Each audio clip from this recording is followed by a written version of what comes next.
Hey guys, how are you? You're on The Experience with wreckmancy, and I have Anthony Trucks, former NFL player, on today, and I'm going to invite him on the show and we're going to have a chat. So The Experience is about real people, about real life, with real stories. So it's going to be an excellent conversation. I hope you guys are all well, that you're all doing good, wherever you are in the world, and I appreciate you guys watching and taking the time and trouble to hang out with us on The Experience.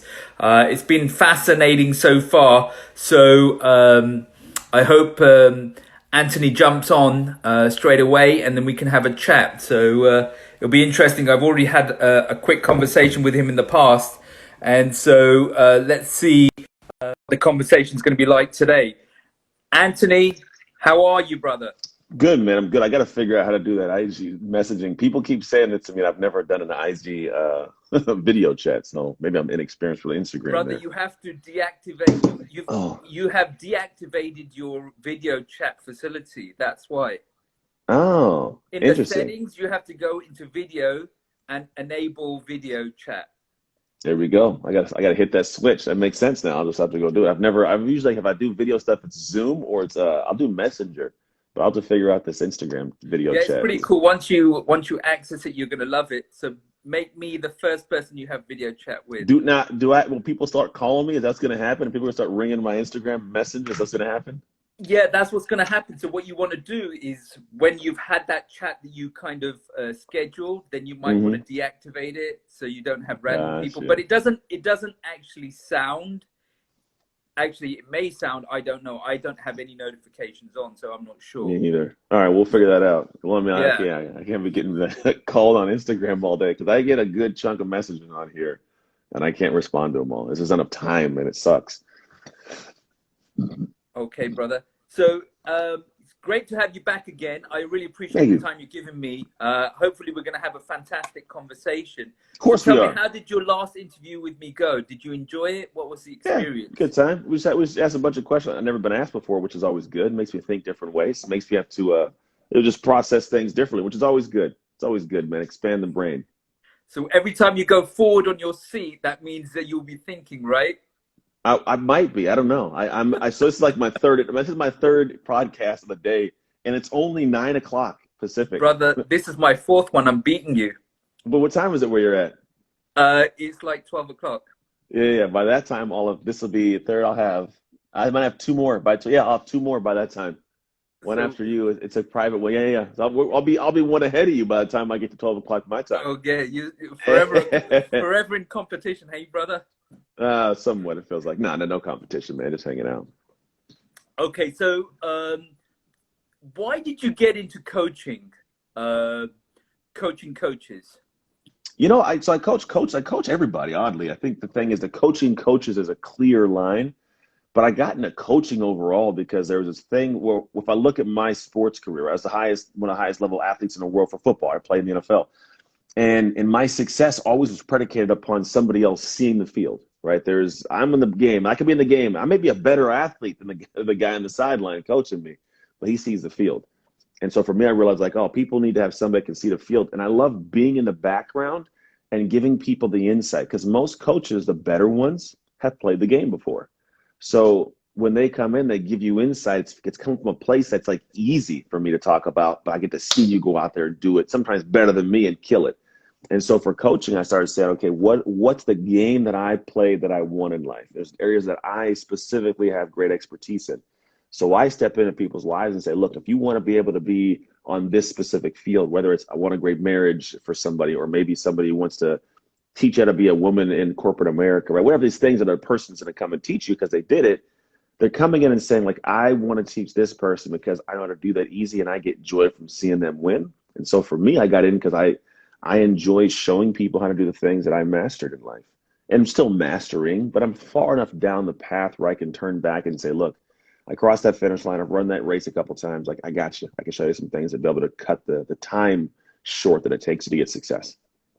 You almost seem to be a systems thinker that when you do big. go into experiences, you kind of separate yourself and work out the process and how to refine and improve the process. 100%. So the way that I work, I do not like to wing anything. I can't, because if I go in trying to wing it, it's like trying to leave your house and say, I'm going to go to my friend's house.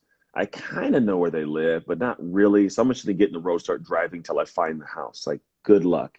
So for me, like, I need to have a step-by-step process. I need to have a systems, and all my coaching I do is very specifically done that way. I got 14 individual frameworks that are pictures I could send to you right now. Like, this is what we are doing. And so it's the GPS. It's like, hey, we're going to get here. Here's the GPS. Here's the map. Follow this to get there. And that's how we work. And so I think football taught me that. Like, football is all based on plays. It's all based on a system. And it's like you do it over and over until it becomes second nature.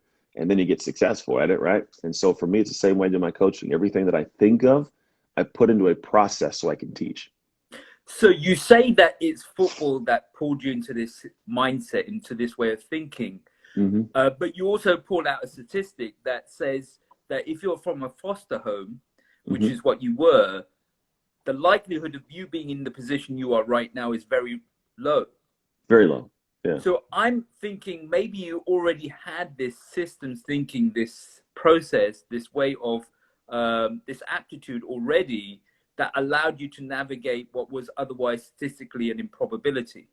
I don't know. So I kind of look at it like a bronco, like a wild bronco in the fields, right? That thing can run. I could run, right? Based on the things that I navigated, I have a different level of difficulty that I shuts me down. It's very high. Like, I can go through a lot and endure a lot before I get shut down. I don't even know what will shut me down at this point, right? But like a bronco in the field.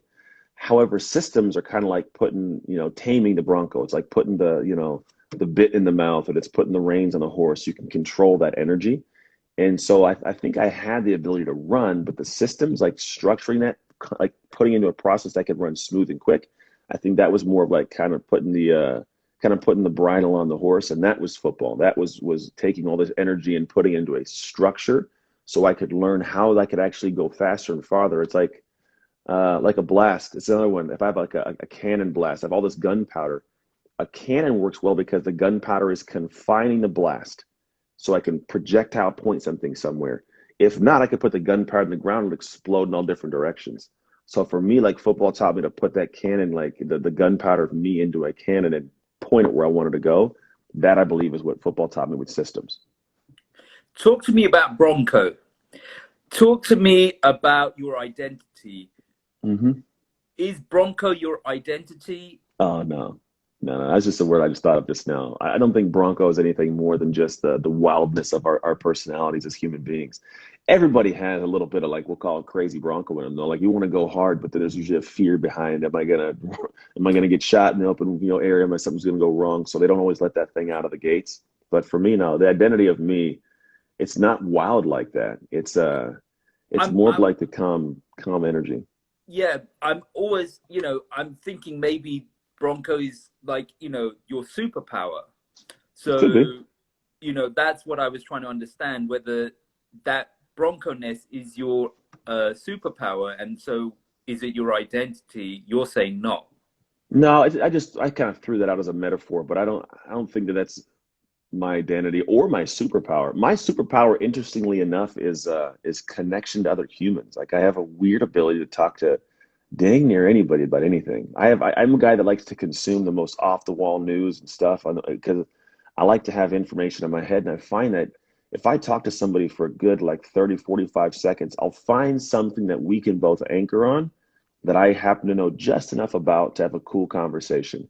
And I learn by realizing that there's, every day in our world, I may sit in the doctor's office, I may be in line somewhere, right, where there's always other humans around, except for now, but typically other humans around.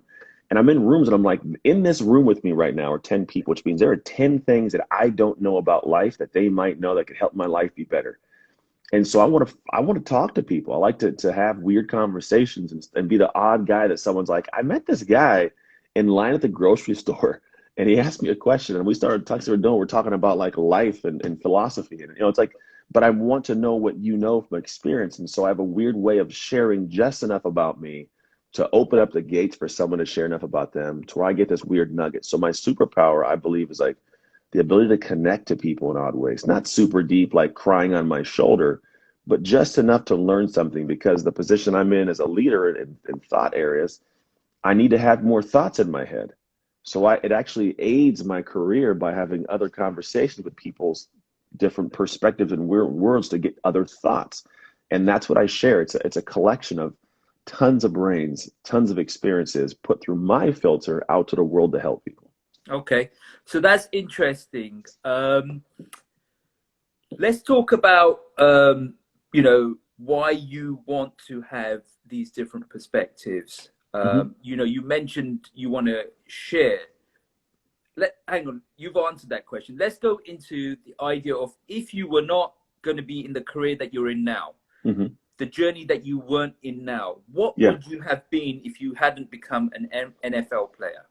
A criminal? I don't know. An NFL player would have been. I don't know. You know what I would have done when I was in college? I liked and I should have done electronic engineering, but they didn't have. I liked car stereos, so I had this weird thought. I was going to come home and open a business called Trucks' Trunks, where I would put stereo systems in subwoofers in people's trunks and then have like all that kind of stuff. That might have been a thing. Outside of that, football, man, I didn't have any other thing. That's a crazy thing.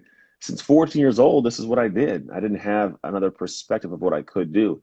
I feel like I could have been a spy. I could have been like a weird, like Jason Bourne, like travel around the world, shoot people kind of spy. I don't know. Yeah, I mean, I'm just thinking like if you reimagine looking at like your competency and capabilities, what would be the alternatives that you could apply yourself to other than what you're doing Anything. right now? Anything. I mean, anything. But the thing is who I am now. It's weird. It's like the egg or the chicken, right? What comes first? I don't think that I am who I am without certain perspectives. So to go back and say, who would you be without football wouldn't be I wouldn't be at the level I think I am in something else. I'd be somewhere completely different at possibly a different level because my ability to communicate and talk and share and like my ability to overcome, difficulty and fear in the moment. Those are things born of sport. That the intangibles I learned there, they're priceless. This is what I apply to the rest of the world. So I don't know if I mean, at the time I grew up in a situation where like, I'd probably be a welder, to be honest. My dad was a welder. That was my family did welding. If I had no job or career, I probably would have went into welding with the rest of my family, to be totally honest. Okay. So that's interesting. So when we talk about sports, we talk about a prize, we talk about a trophy, we talk about competition and winning. When you are doing sports, it's very clear what the end goal is. You're going to be picking up a trophy, you're going to be picking up a prize, you're going to be picking up a belt. Yep. And so for you to visualize, to maneuver, to navigate, to get to your result is clearer. It's a clearer path. The problem is that we don't all have the application of sport as an option.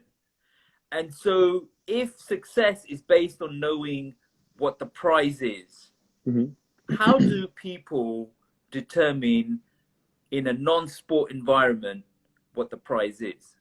You just determine what it is for you. You set your own scale. I think sports is a microcosm of hardships, right? It's a small grouping of a bunch of weird, like, I got to learn how to talk to people I don't like. I have to learn how to take insight and coaching I don't want to hear. I have to learn how to work hard for other people besides myself. So it's things that I'm being forced to do, but it's not the only setting to learn those things. You can learn stuff, about those kind of hardships in any environment, in work environment, in your home environment, in a relationship, dealing with your neighbors, You can learn it, but you get to choose in sport. Think about it. I go into sport and they have already chosen what the end is. I got to get a Super Bowl trophy. I got to be champion lacrosse. I got to, win the World Series.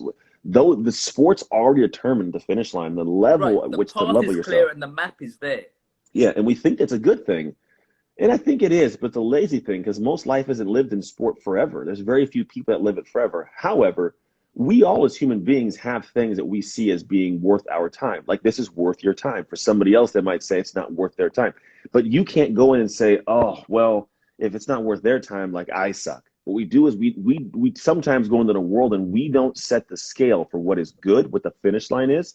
So we start adopting the finish line of the rest of the world, which is always moving. It's never set, and nothing's ever good enough. So you could spend a lot of time creating and doing and building something and then finish it and say, hey, Mom and dad look at my picture and they can go, that thing sucks.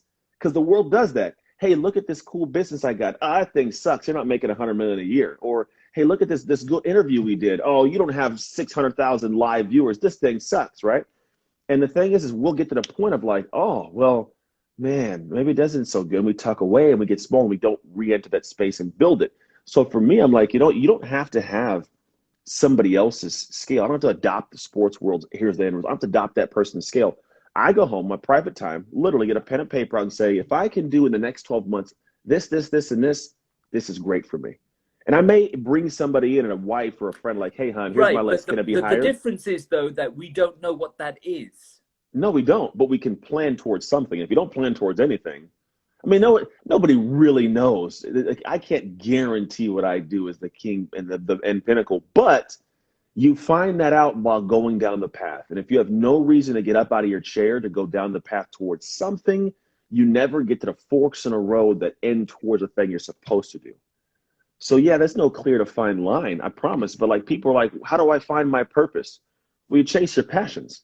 You don't sit down and wait for your purpose to slap you in the face, because you're not going to happen. It's going to be walking down the paths of purpose and the paths of passions and stumbling into the potholes of purpose. Like what I do now, this was not something I thought I'd be. I literally thought I'm going to be a former NFL athlete. I'm an athlete forever. I'm going to retire, sit and chill. And then it's like, oh, no, you're not. Oh, I'm going to be a gym owner. I'm going to do this till I retire. I'm going to run for 20, 40 years, build a big gym. Oh, no, you're not. You're going to be a consultant. I'm going to consult large companies, do this thing. Oh, no, you're not. You're going to be a speaker. Right? And so it just keeps on changing. It's like, but I just kept chasing the next passion, and it lands me in these areas of like, oh, that's what I'm supposed to be doing, whether it's doing it right now or doing it forever. But right now, this is my forever thing. And that's how I keep pushing. I don't compare my life to somebody else's perspective of a scale. I've set my own. And that gives me the end destination I'm fighting for. And I may find along the way a new fork, and I might take a different path. But I'm not going to get to that fork unless I'm chasing this passion.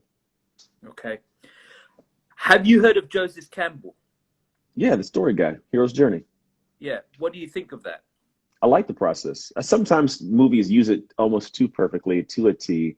But yeah, I like the concept of there's a normalcy, then something changes, then things get bad. They get bad to worse. You hit your bottom. You have a transformation. You may lose somebody that's part of your journey. You go through the transformation process. That person might come back to the journey. Then you would get to that same level you were. Like, look, I made it. And then I excel past that. Like, oh, amazing, right? Those are the stories we like. And those are the ones we like. You know, who's the demon? Who's the, we'll call it pretty much the opposition in my story, right?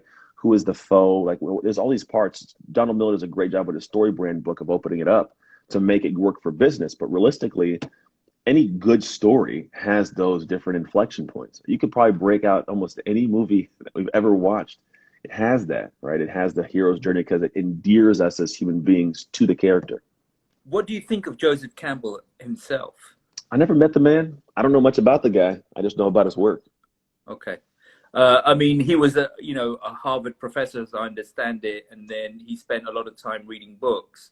I think there was a war period where he just went into the forest and locked himself up and put all the books in front of him and started reading. Are you much of a reader? Yeah, man, I got a bunch of these books. I got on my whole bookshelf. I got stacks of books there that I got to get to. Yeah, I got a lot of. I'm a book guy, man. Not get to, but do you actually like reading? Yeah, well, I like listening to audiobooks more than I like to read because I sometimes will fall. If I'm not speed reading, I will fall asleep in a book. So like, it's got to be a book I can speed read. If I'm going to read it, if not, I'm going to listen to it while I work out. Okay. So let's talk about something different. You talk about having or gaining different perspectives. Let's talk about quantum physics. Okay, I don't know anything about it, but let's go to work.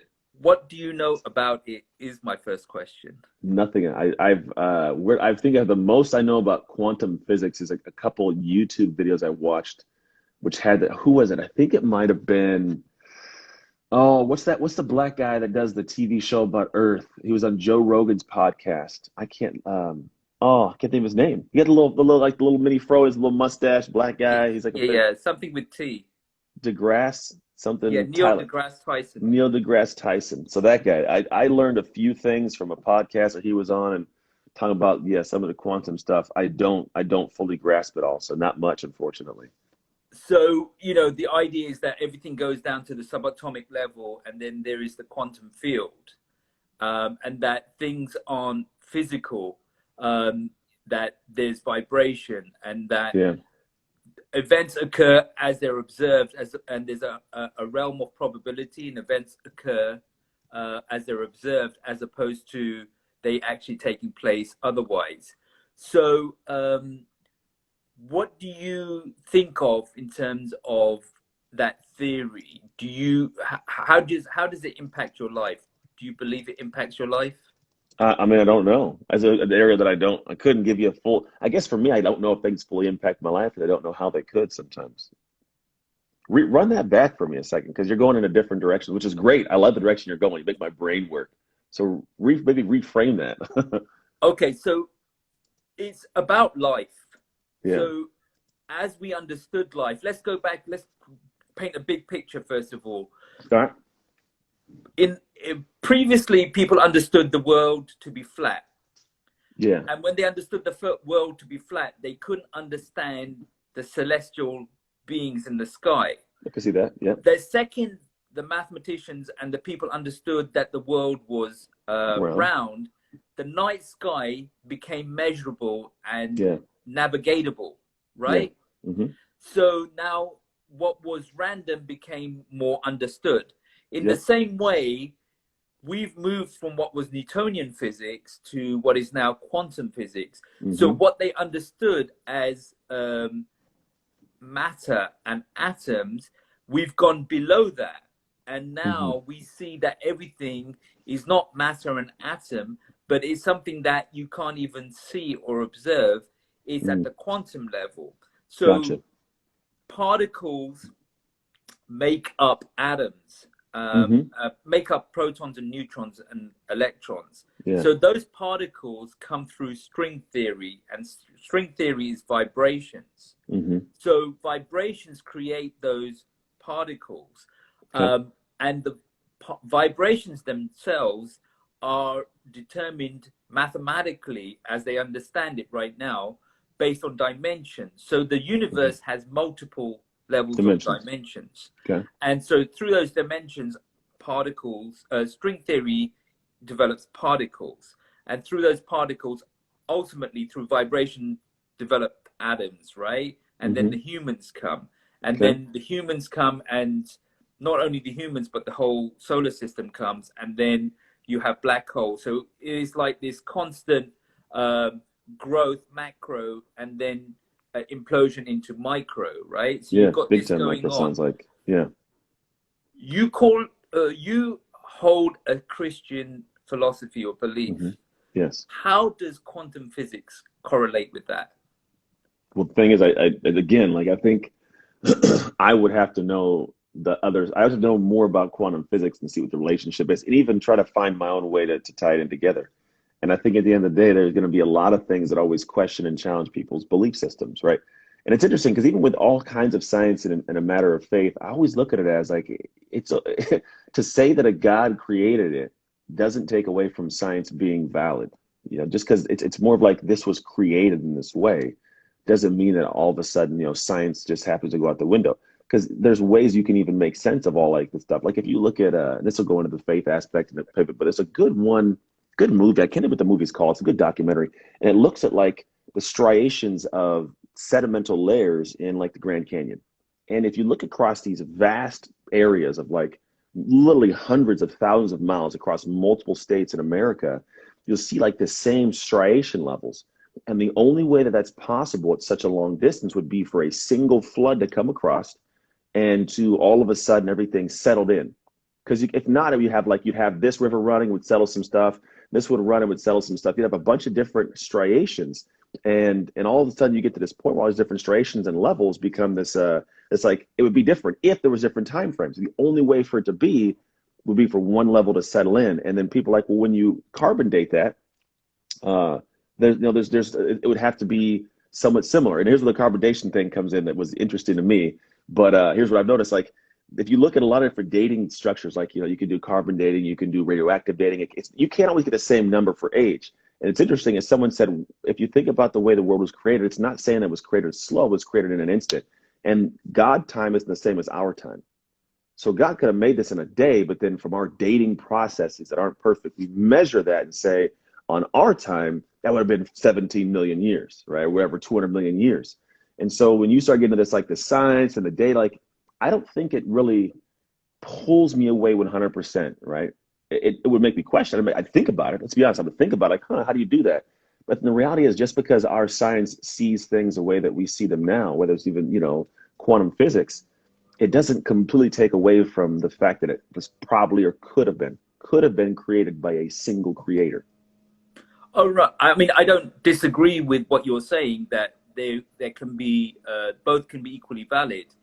Mm. I was just trying to understand. You see, when we talk about this, is going to get religious, and I don't really care. So Okay. they talk about God, right? Hmm. Or people talk about God. It's like, how do you know who God is? Like, Yeah. can you, as a human being, define God?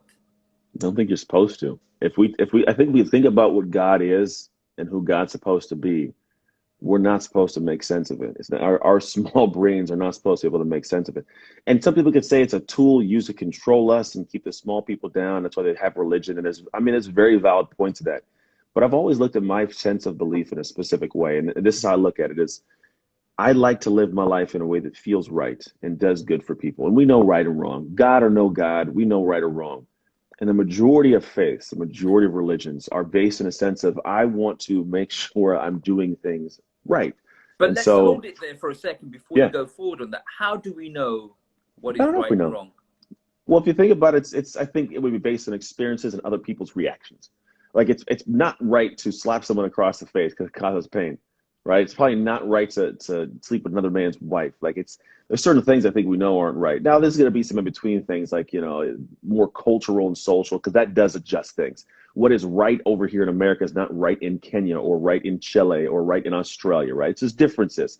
But I think at the root of core humanity, it's not right to kill somebody. It's not right to hurt somebody, right? There's certain things.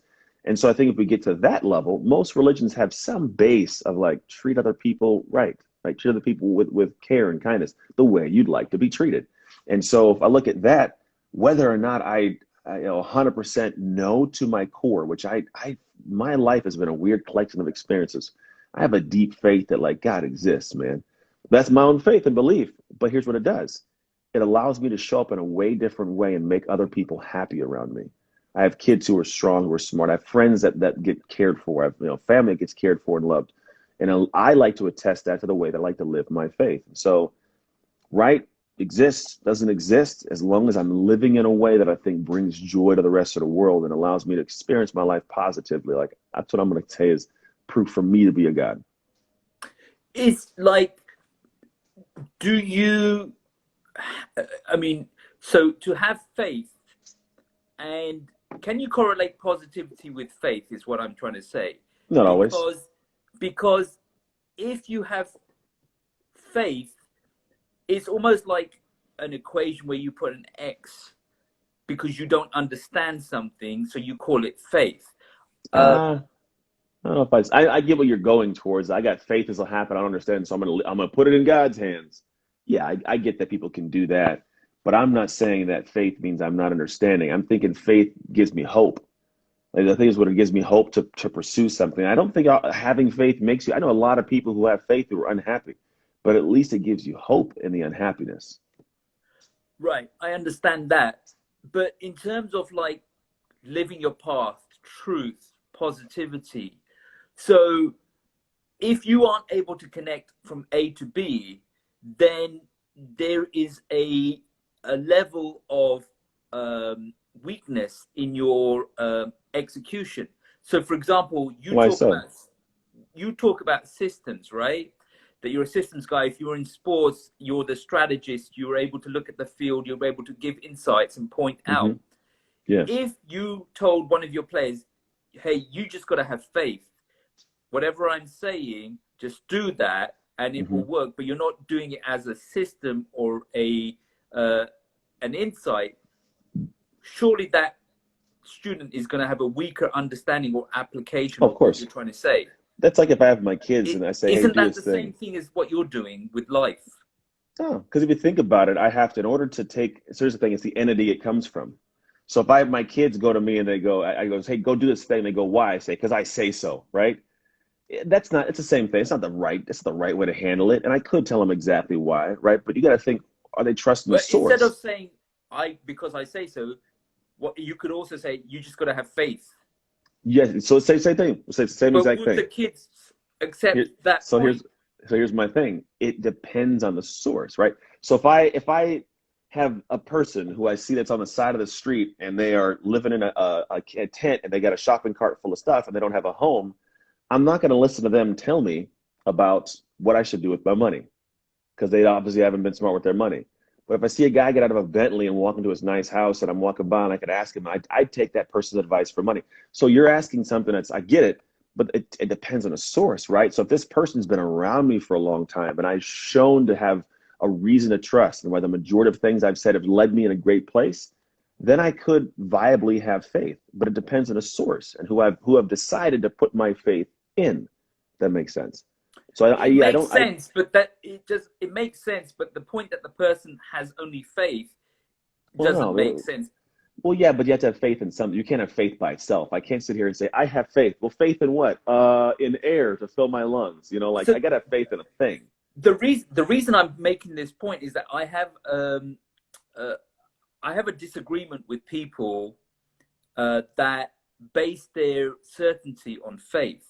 Like Yeah. if you're gonna have a But I don't think they do though. If you think about it, like I said, if a faith is in somebody, my certainty isn't in anything more than the person or the human or the entity. Like I have faith in the fact that this rope's gonna hold me up because I trust the rope. Not that I trust that I'm gonna fall up in the air, right? If a ladybug comes by and no, but says, the I'm gonna example hold you is up, it's different. but the example is the same. It's like you're telling your kids, do this, have faith in what I say. They're gonna Yes, take your opinion because it's because me. they have faith in you, not Yes. in what you're saying. But you're saying also equally that they wouldn't hold that as they wouldn't take that as the argument, but you're taking it from somebody Yeah, else. but if you think about it, not every moment is a matter of have faith in me. Most of the moments that lead up to the moment of like, hey, just have faith in this, have been met prior with a whole bunch of situations to have them have faith in that human. So like in football, I'm not if I have a coach that comes out and says, hey, I want you to do this and do this and do this and do all these things it says to do, and he'll explain you like why. If you're here, you can be at this angle to make this tackle, or if you go here, you can get that person, shake their hand, get the interview. I've learned a bunch. So the only time I'd need to have faith is if something came and I was like, and I don't know, it doesn't make sense. Well, if I have a track record of things making sense, that's when I would execute on faith and say, all right, let me do it. But here's what's usually cool is if you have a person that did that and they say, hey, trust me, have faith, and you go do it, usually you learn more along the journey. So while having faith in doing it, you learn. You're like, oh, now I see why I was supposed to do that. Okay, so let's break it down. Let's break it back. So the point is, what's the contention of faith? Like, where is the area that one has to have faith? I think it's a matter of wherever you individually need faith. There's certain things that, I mean, it's relative to every human, man. That's an No, interesting question because where I need to have faith, it seriously is a very broad, like, I don't have to have faith that if I take on a project, it's gonna come to fruition because I know me, I have faith in me, but somebody else might look at the exact same project and go, oh, I can't do it. So it right, right. really is a But this is relative not thing. about project. I'm talking about like God and religion, right? That we're talking about them not being mutually exclusive. That you can have science and you can have religion. If you Yes, have science and you have religion, you but should be able to not need faith to be able to explain God, but you can I explain it disagree. through. Because if you think about it, I think the problem is people put faith into, like you're doing now, an only biblical stance. Faith is not only biblical. Faith's a word that lands outside of biblical aspects. It can easily be someone's like, I have faith that if I eat this hamburger, I'm not going to be hungry.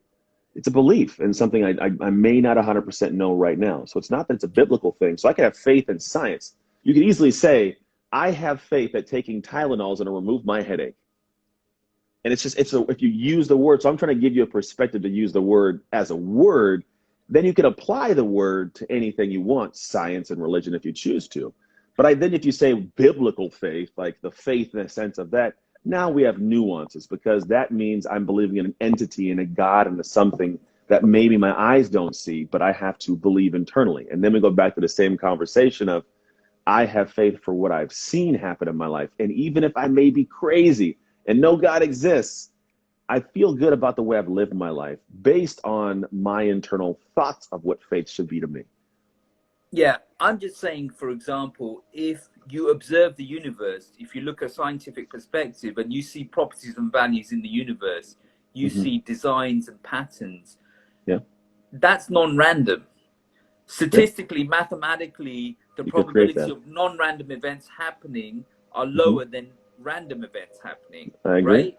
If that's the case, then where is the reason for faith in believing in something bigger or greater than yourself? You have to concur that there is something that's holding the designs or patterns or the Yeah. properties or values in the universe in place.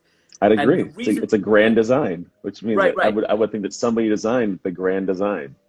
Right. But the reason for our conversation on this particular point hmm was the nature of God or Yeah. identifying God. And you saying you having faith, but I'm saying, well, how can it not be that you can just reason it through that there is something that's holding the If properties and values in place? I guess two answers. One is my brain does. I don't know if our brains are designed to make sense of the bigger thing. We can't make sense of our wives sometimes. You know, like it's so. Where there's certain things we're not going to grasp, we can't process. Second part of it is, I believe you think about the bigger picture of faith as a process. Like you're talking about a clear cut design, and something that is. It's like you can say I can put it into statistics. To be able to say something exists doesn't mean that only science made it. It means that somebody made it, and we, with our small brains, are using science to make sense of it. And I don't know if it should be used the same way to discount it. Right. But that's what I'm saying. When you get into quantum physics, you are actually using science to be able to substantiate your points around faith.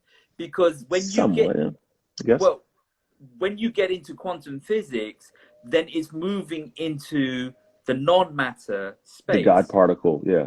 And you're talking about observation hmm and then things materializing through based on observation.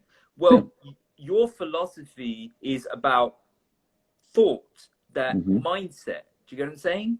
Well, And so mindset is to some represented extent, by a yeah. certain frequency, a certain wavelength, a hmm certain pattern. Do you get what I'm saying? I And believe that, it. I believe it. So the thing is, it's funny because I get where you're going, but the way I look at it is, we're trying to make like you said. If I see the Earth being flat and I look at the stars, I can't make sense of it until I say, "Oh, the Earth is round." And we're using our brains to figure something out that we may not ever be able to actually figure out. So it's we might be right now thinking the world's flat and we can't make sense, but I think we're trying to. And I think to try and make sense of something doesn't mean that a grand creator didn't create it and we're uncovering it. It simply means we're making better sense for our brains. Like that's the unique thing is like people always ask, do aliens exist and can they exist? And based on my faith, my belief, I don't think they do. I think we would have seen them by now, but I could be dead wrong. 100% could be wrong, right? But if you're talking about quantum physics exists, what kind of science do we not even see? The fact that dogs can hear different wavelengths or colors can be seen a different wavelength that we can't see doesn't mean they don't exist. Just means right, but we our tools can't see it. So quantum physics becomes a tool that we have that doesn't see everything. right, but this is the interesting point, right? That when the world was perceived to be flat, then I mean, so Jesus was around at that point when they hmm believed that the earth was flat. hmm Muhammad was around at that point when they believed the earth was flat. So we're talking about, Moses, we're talking about Krishna, we're talking about all the major hmm religions. These religions were around at the time that people thought that the earth was flat. hmm Surely, if these people were connected to something bigger and greater than themselves, one of the important things that they may impart to the world is that it's not flat, it's round. Just because I'm connected doesn't mean I know everything it knows. Like Right. I'm connected to I my mean, laptop, but I don't know what my laptop knows. There's that's a brother, false sense of there's a strong, connection, though. there's a strong correlation. I There's a don't strong know. assumption that I don't if know you because are connected to something that you believe is the truth, uh-huh. then the truth should be able to. What I would argue is that it doesn't. the point I'm trying to make is this. The Uh-huh. interesting point is that it didn't matter. That is not what is truth, it's what we perceive as truth that That could be matters part of more. it. That Do the you get what I'm 100% saying? be part of it. 100% be part of it. But I don't know if there should be an assumption like my kids are connected to me, but they don't know everything I know. Like that's a clear, like you're trying to say because No, but your somebody kids are is of connected to faith. you and you can communicate. The kids Yeah. communicate with you, And half the but time they my don't, kids don't listen. Like they, there's things that my kids will never know until they experience it. They may never experience it. Like I grew up in a world my kids will never grow up in, therefore it's a complete set of knowledge they'll never have, no matter how connected to me they are. So just because I followed a faith at that time frame and we didn't address that thing doesn't mean that I didn't, have this perspective or this didn't fit in this realm. It's like if I believe the entity, I think religion for me is more about how do I live my life in a good way. What I would believe that entity would say is a good way to where I can and people humanity operate smooth, right? So I think for me, it's like I'm not looking at do I know all the secrets of the universe. I don't think that that's my perspective and goal. My universe is my family, the people I interact with every day, and am I doing that right? Is my question. yeah. I think my point here is that we're talking about the observer effect with quantum Hmm. physics, that when we talk about mindset, which is Hmm. what your game is all Yeah. about, I would Hmm. assume, right? Identity. It's deeper than mindset, but yeah, it's in the same vein. So mindset is a manifestation of identity, right? No, mindset is one of the drivers of identity. It's one of the things that can, in the background, make part of who you are, who you are. We got to go deeper into that because you could probably go down a crazy little rabbit hole with that. But just, I think at the end of the day, the question you'll probably have is like, what is identity and what creates identity and who makes identity? And well, at the end of the day, it's what I choose to think is me and how I show up Well, in the world. that's a good point, actually. We will go into that. But what I was just finish off my train of thought, which was Yeah. that thought is perception and Yes. mindset is what you develop in your through thought, right? So these people, even if they were the teachers of religions, they it was irrelevant whether the earth was flat or round, because it was about what the current knowledge was and what the perception of knowledge was. So we don't Hmm. know what we don't know, but the Sure. mind works with what it knows as opposed Hmm. to what it doesn't know. So Hmm. its perception is reality, irrespective of total truth, right? Sure. Yeah, I see So, that. so what we're doing in terms of like mindset building is we're building a thought that is in the quantum world a vibration that as long as you believe that thought to be truth, you can get it to resonate and impact or allocate energy to allow you to take action or execute on what you believe. 100%. And the same way that thought could be based in your belief that a religion or God exists. Okay, so yeah, and I'm listening to all these points. People are getting active on the comments, which is good. Hmm. So I appreciate the comments. We're reading them and we're trying to keep the flow of the conversation going. So we're talking about identity. Hmm. Hmm. Let's go into that. I really want to understand that because that's core, right? And it's very core to your own teachings and philosophy, which is about identity. Yeah. What is the source of identity from your own reflections? Well, I mean, there's parts of it. One's called the DMN, default mode network. So scientifically, we'll call it in your brain. You have, these sections of your brain that create who you are. And in fact, it's interesting when they do studies and they actually take to account, like if I asked you, who are you? There's a part of your DMN, it's called default mode network, that actually shuts down. You start going to the conscious things of what you've done. And in fact, who you are becomes a extrapolation of things you've accomplished. So why people, it's like when I say, who are you? It's hard to think of it. Funny thing is when I sit back and I just start daydreaming about things I like and how I feel about things, that lights up. Science shows it lights up in mice. So like you are who you are when you're not thinking about who you are. And that's more the autonomous, how do I think, act, react, how I just go through the motions of the flow. And so identity is, I believe, a conscious action you take that becomes unconscious actions. So think of it kind of like riding a bike. In the beginning, when I want to ride a bike, I get this information, my prefrontal cortex. I got to learn, I got to think, I got to process. I'm riding the bike and I want to fall off and I'm looking at stuff and I'm freaking out. Well, after a while, it goes back to my hippocampus, which is my just operational flow. And now it's like I'm riding a bike, I'm on a cell phone chewing gum, throwing newspapers as a kid, right? So the process of identity is fairly similar. It's what do I consciously do that I'm thinking through and processing to where it becomes so normal to me that becomes who I am. And this relates to how you love people.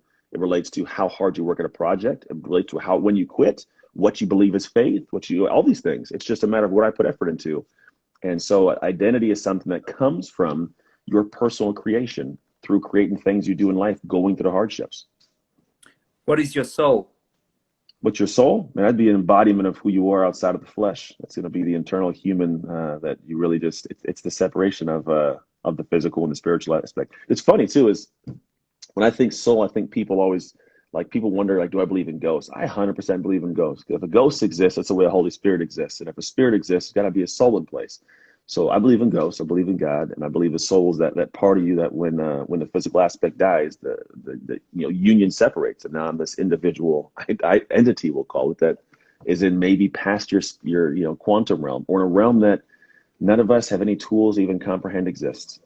Right. I mean, ghosts can. The question is whether you can interact with ghosts. That's the. I don't know. I don't know if that's possible. It's possible. I don't know. Otherwise, it doesn't really. If they exist and they don't interact, it doesn't really matter. I think that right? Depending upon, but yeah, I mean, now we're getting to a realm where there's legit we can go back and forth forever. There's no definitive base. Like I got this white noise stuff, but like I interact by prayer through the Holy Ghost. You know what I mean? Like there's we can go into that as well. But let me talk about the soul, because the soul is a spiritual identity, is it not, or is it? Well, at the end of the day, it's your identity, but it's just a different way that it manifests itself would be my kind of argument, we'll call it. Because if I died right now, I don't think my soul would be different thoughts and brains. It'd be the same thoughts, brains, and memories. So it's all the same thing. It's just in a different embodiment of it. It's a different vessel to carry it. I'm trying to understand where identity comes from. Oh man, that'd be a great question. And someone would love to answer, but I don't know if there's any science that can actually definitively say this is what it is. There's a lot that goes into this. Let's go into faith as a concept then, when we cover this point, right? That could be part of your identity. So what I'm saying is it possible that your spiritual... So they talk about the human being, a spiritual being having a physical experience. How do you understand that statement? Literally how you just said it. Do you agree with it? I do. I would agree with it. So if you're a spiritual being having a physical experience, then your soul identity would be your physical identity. It wouldn't be what you create. It's what you already are. Well, and you're going back to. Nah, I see what you're saying, and I don't think that's it, because it's to think of the soul as not having done work. But if I'm having a physical experience, an experience creates something. As a process, I love to say, it's a statement, is what you create creates you, right? So if I'm a spiritual being of a physical experience and I'm creating things, I'm creating more experiences. I'm creating just by creating with my hands. I'm making more things and going through experiences. But so it would anchor a different identity. What you create, and what's that force that is calling you to create a certain thing? That's not the question. You didn't ask that question, and that's a whole different monster. That is part of the question, though, right? Because you're I don't know. You didn't ask it. I asked, what is identity? Do you get what I'm saying? This is funny. This is why I like talking to you, because I have to play mental gymnastics with you and bring you back to center. So I don't think that, I think what you asked was one question, and then you're adding parts to the question. And I don't think the original question, what's identity? We went down that pathway, and I believe then you said, what's a soul? And then a soul is another thing too, right? No. It was the same thing. But my point is this, that I was asking you about identity to understand where your current state of your positioning was. I brought in the soul because I believe the soul is your identity. So I wanted you to explain to me if you had any connection or you correlated soul with identity. I already said that. I agree. I did. I actually agree with that, because I think at the end of the day, it's like if I'm saying I'm a soul and I have you're going to have to watch this video again, brother. Well, here's the thing, what I said. If I was to die right now, I'd have the same thoughts and memories and everything. Therefore, that would still be my identity in a spiritual form. And you said, well, I think soul is going to be a spiritual being, have a physical experience. And then when I go back to my spiritual being, how are you the same when you had experiences as a physical being with that soul? And these experiences helped add on to the identity of whoever my soul was. I didn't leave having no experience and like, oh, I just went and did that physical thing and I'm done now. I had an experience with that soul that anchored more of the identity. I think I'm carrying on with the same conversation that we were having prior, which was about mindset.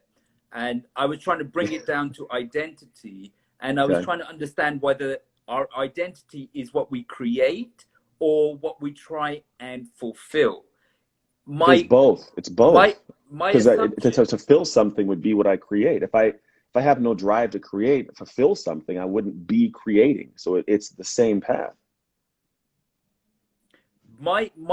I'll just throw out my reasoning, and you Hmm. can like challenge me on it, or we can Yeah. just discuss it. Hmm. But my sense is that the soul is the identity. It's the spiritual identity.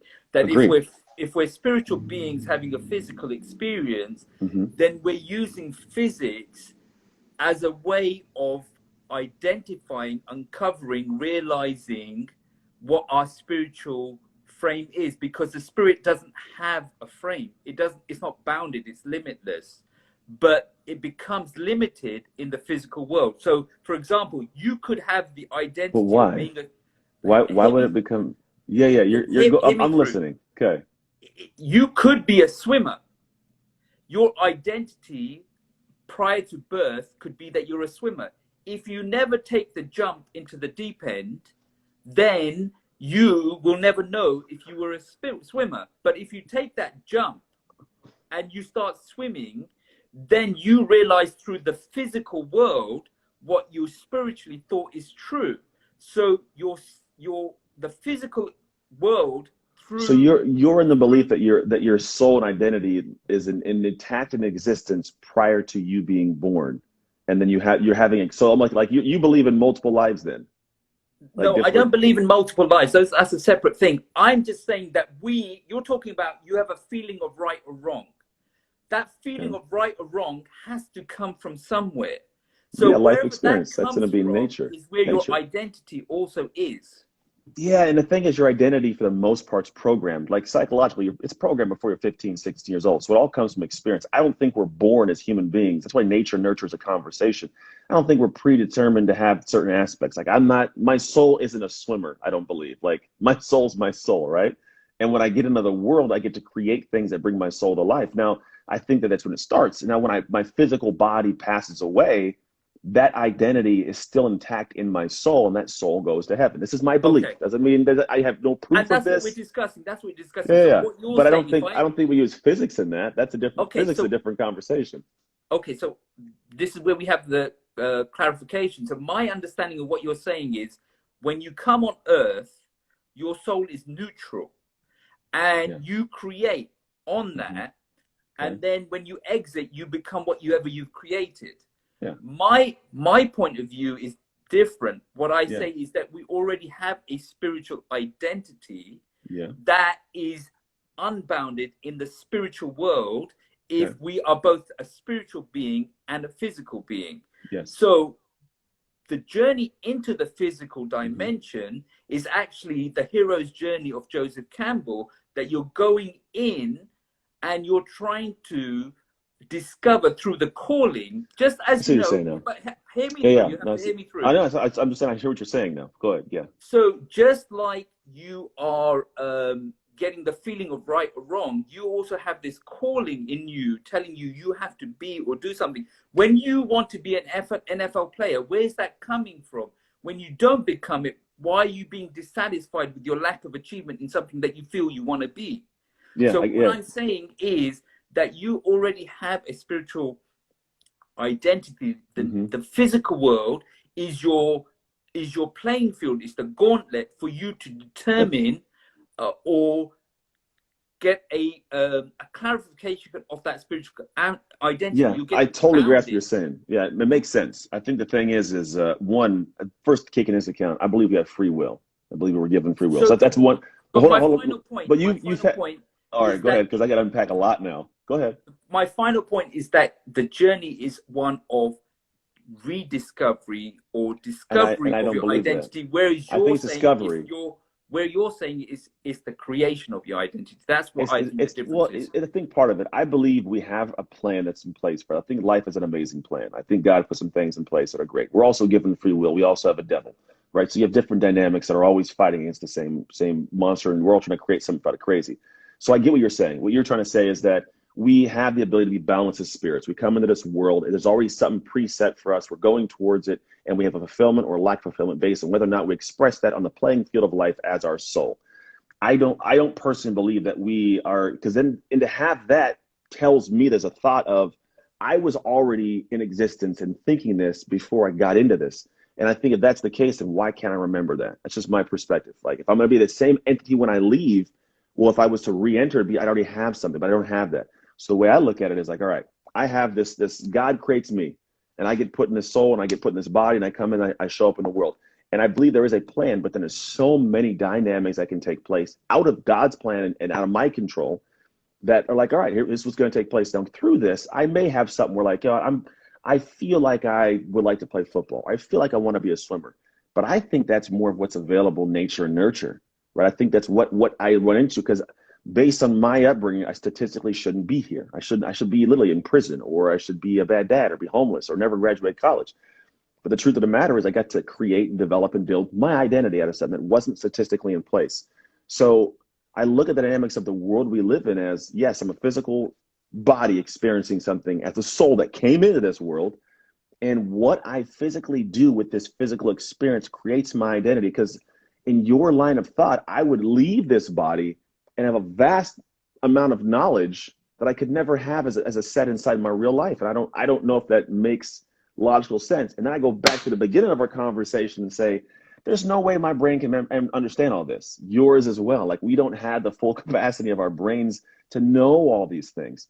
So for me, it's like, if I can't understand why my kids do stuff, or my wife does stuff, or the neighbor or the dog, how can I even begin to believe I understand why God does stuff?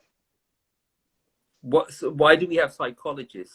What's the purpose of Because we're trying to find out how to take control and think of the thing. Think about it. Psychology in of itself is a thing trying to make sense of itself. Like the brain trying to make sense of how it works. You know what I mean? That literally is it's a study of itself. And in and of itself, it still has bias of a human. There are some psychologists who are sketch people, right? There's some interesting things. So, I mean, this becomes a snake eating its tail conversation. It's really interesting.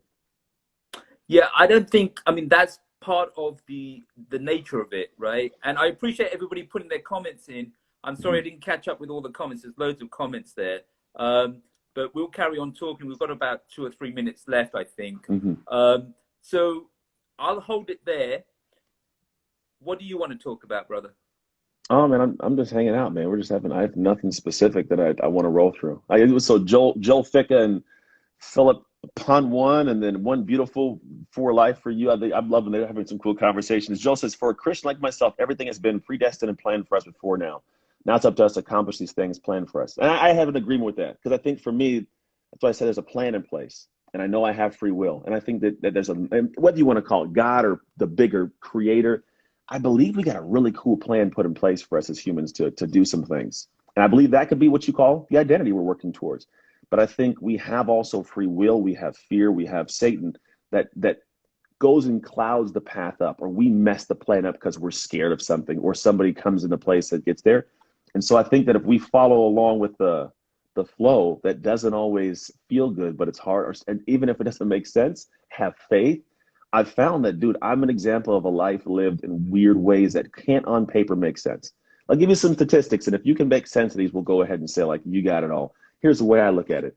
I was born into a system in foster care. Any prison in America, 75% of the inmates are former foster kids. 51% of the homeless population are former foster kids. Less than 1% of foster kids graduate college, and I've done that. Businesses, I've sold a business after 10 years. Less than 1% of businesses last 10 years, and my very first one did, and I sold it, and I got to the NFL. One of like 20,000 high school players will ever make it to that level and play. And every one of those compounds, because also 73% of football players post NFL go bankrupt, right? So how did these nuances take place? There is no grand design, except for only thing I can attest it to is I've had a deep sense of faith. I go into things, and if they feel hard, I usually lean into them. There's certain aspects of how I just try to just not mess the plan up because of fear or weird anxiety or not accepting parts of me that got to be better. And I think that is the thing that attests to how I've created this identity for me. And I'm still creating it. And I believe that when I do leave, I'll go into a new place in heaven and this guy will be there, not just this guy and stuff from before. Because if that stuff was Okay. there before, how the hell did I run into the problems in the first place? Okay. So we got 30 seconds. My only variance with you would be you're creating. I'm saying you're fulfilling. That's the only difference. I can see that. I can see that. And that's there's Okay. nothing wrong with that. I will totally give it to you. I'm not one to discount anybody's beliefs. I think at the end of the day, I like you as a human. Like you show up, you do good things. That's all I want for us, man. Whether you believe we're fulfilling or creating, as long as we're doing good, like that's what matters. Okay, brother. We're run out of time. Just appreciate everybody's comments and everybody watching. Thank you so much.